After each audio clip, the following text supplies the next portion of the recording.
ಎಲ್ಲರಿಗೂ ನಮಸ್ಕಾರ. ನನ್ನ ಹೆಸರು ಮೋಹನ್ ಕೆ. ನಮ್ಮ ತಂದೆ ಹೆಸರು ಕೃಷ್ಣನ್ ಅಂತ.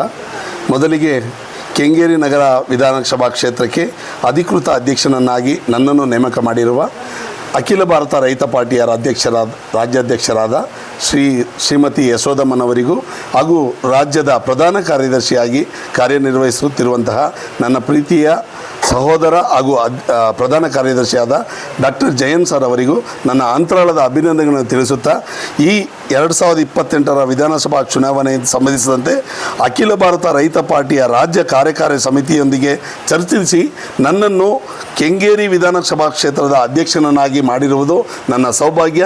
ಈ ಅಧ್ಯಕ್ಷ ಸ್ಥಾನವನ್ನು ನನ್ನ ತಂದೆ ತಾಯಿಗೆ ಸಮರ್ಪಣೆ ಮಾಡ್ತೇನೆ. ಯಾಕಂದರೆ ಅವ್ರು ಮಾಡಿದ ಪುಣ್ಯ ನನಗೆ ಇಂಥ ಒಂದು ಅಧ್ಯಕ್ಷ ಸಿಕ್ಕಿದೆ.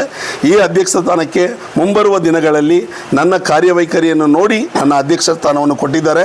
ಮುಂಬರುವ ದಿನಗಳಲ್ಲಿ ಇದೇ ರೀತಿ ನನ್ನ ಕಾರ್ಯವೈಖರಿ ಇನ್ನೂ ಹೆಚ್ಚಾಗುತ್ತದೆ. ಯಾವುದೇ ರೀತಿಯಾದ ಧಕ್ಕೆ ತರುವುದಿಲ್ಲ.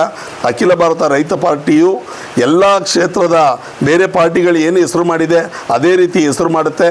ಆ ಹೆಸರು ಮಾಡೋದಕ್ಕೆ ನಾವು ಬೆನ್ನೆಲುಬಾಗಿ ಏನು ಕೆಲಸ ಮಾಡಬೇಕೋ ಅದನ್ನು ಮಾಡ್ತೀವಿ ಅಂತ ಹೇಳ್ತಾ ಈ ಸಣ್ಣ ನನ್ನ ಮಾತನ್ನು ಮುಗಿಸ್ತಿದ್ದೇನೆ. ಜೈ ಕರ್ನಾಟಕ, ಜೈ ಭುವನೇಶ್ವರಿ. Thank you.